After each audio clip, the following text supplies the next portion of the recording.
Mesdames, messieurs, salut les gélulos, salut les oreilles. Vous êtes bien sur RPM, la radio pirate du médicament. Ici, pas de pilules amères, mais des histoires savoureuses sur l'évolution du métier de pharmacien d'officine. Des potions de l'Antiquité aux molécules d'aujourd'hui, on remonte ensemble le fil du temps pour découvrir les grandes dates qui ont marqué notre profession. Installez-vous confortablement dans votre comptoir imaginaire et ouvrez grand les écoutilles. C'est parti pour une nouvelle chronique officinale. C'est avec une musique impériale, tambour et trompette, que l'émission qui remonte le temps pour explorer les grandes réformes de la pharmacie se poursuit. Aujourd'hui, direction 1803, avec un soupçon de panache. Une année où Napoléon Bonaparte, entre deux conquêtes militaires et quelques couronnes piquées à droite à gauche, décide de s'attaquer à un autre champ de bataille, la pharmacie. Parce que oui, avant d'organiser l'Europe à sa sauce, il a réorganisé le pharmacien. Et comme toujours avec lui, ça n'a pas été fait à moitié. Avant 1803, un joyeux bazar médicamenteux.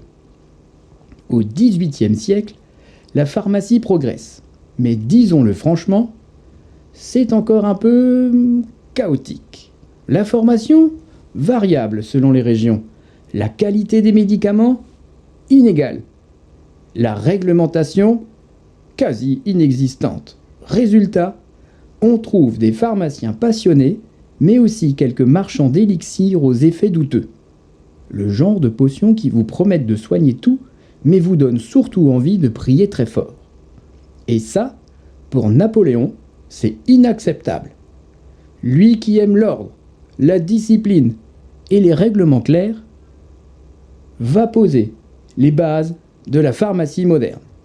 Le 21 Germinal an 11, soit le 11 avril 1803 pour les non-experts du calendrier révolutionnaire, Napoléon fait voter une loi qui va tout changer. C'est une loi qui révolutionne la pharmacie. Avec cette loi, fini les improvisations et les apprentis sorciers. Désormais, pour être pharmacien, il faut suivre une formation rigoureuse, obtenir un diplôme officiel, respecter des règles strictes pour la fabrication et la vente des médicaments. Autrement dit, vous ne pouvez plus vous improviser pharmacien après avoir lu 2 livres et ouvert une boutique avec une enseigne un peu chic. La pharmacie devient une profession réglementée, avec des standards élevés et une véritable mission de santé publique. C'est un diplôme qui change tout. Et là, grande nouveauté, Napoléon impose un diplôme de pharmacien. Avant, on apprenait surtout sur le tas, en étant formé par un maître. Désormais, il faut passer un examen et prouver ses compétences. Et ça change beaucoup de choses. Les pharmaciens gagnent en crédibilité. Leur expertise est reconnue officiellement. Ils deviennent des acteurs clés de la santé publique. Bref, Napoléon ne leur a pas seulement donné un papier, il leur a donné du poids. Un impact direct sur la santé publique. Parce que cette loi, ce n'est pas juste une réforme administrative. Elle protège aussi les patients en empêchant les abus. Grâce à elle, on dit adieu à les médicaments douteux, vendus sous le manteau, les erreurs de dosage dangereuses, les pratiques frauduleuses qui mettaient en péril la santé publique. Avec ce cadre clair, la pharmacie devient plus sûre, plus fiable et mieux encadrée. C'est aussi à partir de cette époque que les pharmaciens commencent à travailler main dans la main avec les médecins et à intégrer les hôpitaux. Autrement dit, on pose les bases du rôle qu'ils jouent encore aujourd'hui. Une loi qui résonne encore.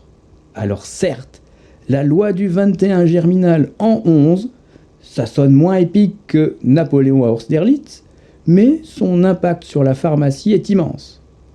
Car elle a structuré la profession, garanti la qualité des médicaments, donné aux pharmaciens un rôle clé dans la santé publique. Encore aujourd'hui, L'obligation de formation universitaire, le diplôme d'État et la réglementation stricte des médicaments viennent directement de cette loi napoléonienne. Donc c'est un peu grâce à Napoléon que nous délivrons des médicaments sûrs et efficaces. Et restez avec nous pour la suite de cette incroyable histoire pharmaceutique. Et voilà, cet épisode touche à sa fin. Merci d'avoir tendu l'oreille et embarqué avec nous sur RPM, la radio pirate du médicament. Soyez nombreux à nous suivre et franchement, un tonneau de rhum fera chaud au cœur. Mais ne rangez pas encore votre balance et vos flacons, car dans le prochain épisode, on vous réserve une nouvelle dose d'histoire officinale. D'ici là, restez curieux, partagez ce podcast autour de vous et surtout, gardez la posologie du savoir bien dosée. À très bientôt sur RPM.